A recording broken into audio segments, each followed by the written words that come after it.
Dear student, এখন তোমাদের B এর 2 নম্বর যেটা কোশ্চেন রয়েছে সেটা সলভ করতে দেখো। পেজ নাম্বার টেস্টের কত আছে? 122 পেজে দেখো। বি এর কত নম্বর বললাম? 2 নম্বর। কোশ্চেনটা বলা আছে he gave me a camera.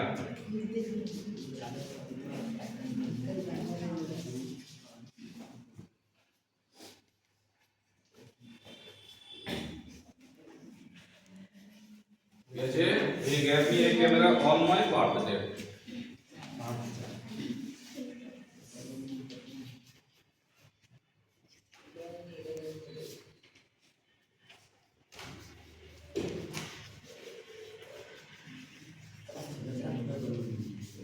ঠিক আছে, কোশ্চেনটা কি হলো বলতো? He gave me a camera on my birthday. সে আমাকে কি করেছিল? একটা ক্যামেরা দিয়েছিল। ঠিক আছে, কেন দিয়েছিল? অন মাই বার্থডে, আমার যে জন্মদিন আছে সেই জন্মদিন উপলক্ষে দিয়েছিল। এখন এখানে প্রশ্ন হচ্ছে যেটা কি করতে বলেছে, চেঞ্জ দা ভয়েস। মানে অ্যাক্টিভ ভয়েসের কোশ্চেনটা আছে, আমাকে প্যাসিভ ভয়েসে করে দেখাতে হবে। তাহলে সর্বপ্রথম আমাকে ডিসাইড করতে হবে কিনা যেখানে সাবজেক্ট কি আছে আর অবজেক্ট কি আছে। দেখো, এটা আছে একটা সাবজেক্ট, ঠিক আছে, আর এখানেও কিন্তু একটা কি আছে, এটা অবজেক্ট। আবার দেখো এখানে এই ক্যামেরা যে আছে না, অন মাই বার্থডে পুরোটা যে আছে না, ঠিক আছে, এটাও কিন্তু একটা অবজেক্ট। তাহলে অবজেক্ট এখানে কটা আছে? তাহলে দুটো, তাহলে ডবল অবজেক্ট আছে। আর এই যে এটা হচ্ছে কি ভার্ব, এটা ভার্বের কোন ফর্মে দেওয়া আছে? 2 নম্বর ফর্মে দেওয়া আছে। তাহলে প্রশ্নটা কোন টেন্সে রয়েছে? পাস্ট টেন্সে রয়েছে। প্রশ্নটা পাস্ট টেন্সে রয়েছে। তাহলে এখন ভয়েস চেঞ্জের যে নিয়ম, সেই নিয়ম অনুসারে দুটি অবজেক্টের মধ্যে যে কোনো একটাকে আমাকে সাবজেক্ট করতে হবে, আর একটা অবজেক্ট কি হবে? বসে যাবে। এখন এই প্রশ্নের মধ্যে দেখো, যদি ব্যক্তিবাচক সাবজেক্টকে কি করা হয়, প্যাসিভ ভয়েস করার সময় রেখে দিতে হয়, তাহলে পরে সেই ব্যক্তিবাচক অবজেক্টটার আগে থেকে একটা টু ব্যবহার করতে হয়। এখন দেখো এখানে মি যেটা আছে কিনা, সেটা হচ্ছে কিন্তু ব্যক্তিবাচক অবজেক্ট। আর এই ক্যামেরা যেটা রয়েছে, ক্যামেরাটা তো একটা বস্তু, তাহলে এটা হচ্ছে বস্তুবাচক অবজেক্ট।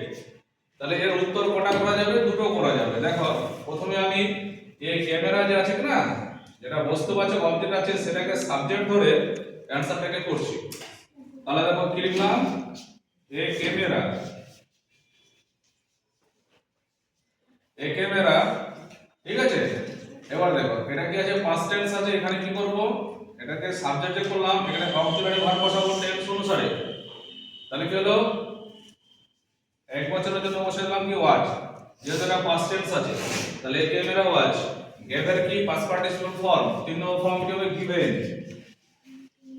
এ ক্যামেরা ওয়াচ গিভেন। তারপরে কি হলো? এখানে যে মি অবজেক্ট আছে, এর আগে একটু বসে দাও। ব্যক্তিবাচক অবজেক্ট আছে বলে এখানে টু বসালাম। তাহলে a camera was given to me on my birthday.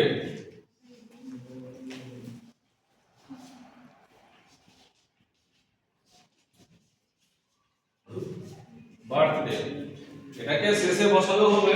তারপর এখানে হি আছে, হি তাহলে কি করতে হয়? By him.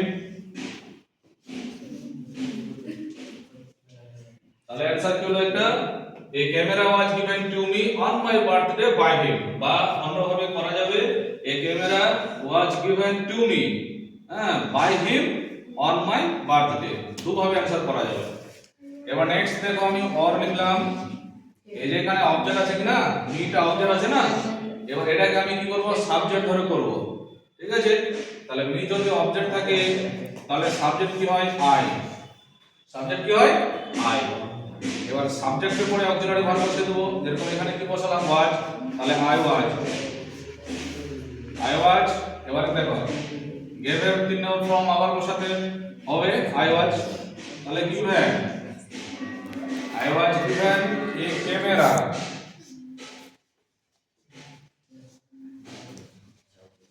I was given a camera on my birthday.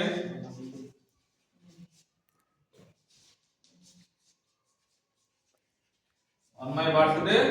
এবার এখানে কি আছে? সাবজেক্ট কি আছে? হি আছে। হি এর আগে কি করব? বাই বসিয়ে দেব। তাহলে কি হলো? By him. তাহলে आंसर কি হলো? I was given a camera on my birthday by him. এই হচ্ছে দুটো অ্যান্সার। দুটো অবজেক্ট আছে বলে দুভাবে অ্যান্সারটা করা হলো। বোঝা গেল সবারই? Yes, sir. ওকে।